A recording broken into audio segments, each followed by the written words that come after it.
ভাবে আর কতবার তোর বিয়ে ভাঙবো বলতো? এবার তুই বিয়ে করে নে। এটা তুই কি বলছিস সানাপ? হ্যাঁ আমি বলছি, এভাবে বারবার তোর বিয়ে ভাঙা পসিবল না। এবার তোর মামা মামির পছন্দ করা ছেলেকেই বিয়ে করে নে। আমি আর পারবো না এসব করতে। সানাফের কথার প্রতি উত্তরে বর্ষা কিছু বলে না, ছলো ছলো চোখে তাকিয়ে রয়। সানাপ আর বর্ষা বেস্ট ফ্রেন্ড। বর্ষার মা বাবা নেই, মামা মামির কাছে মানুষ হয়েছে। এর আগেও বর্ষার জন্য অনেকগুলো সম্বন্ধ এসেছিল। বর্ষা এখনই বিয়ে করতে চায় না, তাই সানাপকে দিয়ে এর আগেও 3-4টা বিয়ে ভেঙেছে। কিন্তু আজকে সানাফের মুখে এমন কথা শুনে বর্ষার ভীষণ কান্না পাচ্ছে, চোখ দিয়ে পানি আসার উপক্রম। কিন্তু কোন রকমে চোখের পানি আটকে সানাফের দিকে তাকিয়ে বলল, বেশ, তুই যখন বলছিস মামা মামির পছন্দ করা ছেলেকেই বিয়ে করব। মামা মামির কাছে তো বহুদিন ধরে বোঝা হয়ে আছি, ওকেও খুব বিরক্ত করছিলাম, তাই না? আর বিরক্ত করব না, আর তোকে কেউ বিরক্ত করার মতো কেউ থাকবেও না। চলে যাচ্ছি, বিয়েতে আসিস, বাই। কথাগুলো বলে উল্টো ঘুরে চোখের পানি মুছতে মুছতে কলেজের ক্যান্টিন থেকে দৌড়ে চলে গেল বর্ষা। সানাপও হতাশ হয়ে বসে পড়ে। সানাপ বর্ষাকে ভীষণ ভালোবাসে, কিন্তু কখনো মুখ ফুটে বলতে পারেনি। বর্ষা যদি রিয়াক্ট করে ওদের ফ্রেন্ডশিপ ভেঙে দেয় সেই ভয়ে। এতদিন বর্ষা বিয়ে করতে চাইতো না বলে ও বিয়েগুলো ভেঙেছিল। কিন্তু আজ সকালেই বর্ষার বাসায় গেলে তার মামা ওকে বলেছে,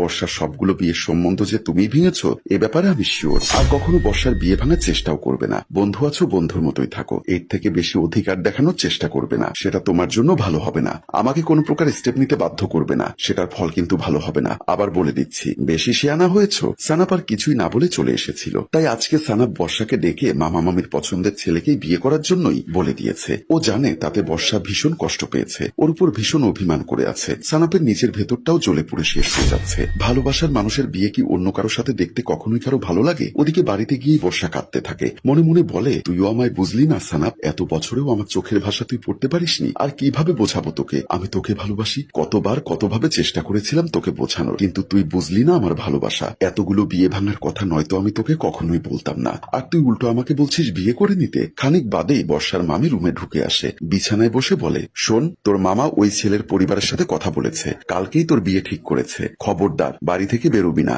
আর ওই সানাপকে দিয়ে তোর বিয়ে ভাঙার চেষ্টাও করবি না, না হলে কিন্তু খুব খারাপ হয়ে যাবে। বলে উনি চলে যায়। বর্ষা বিছানায়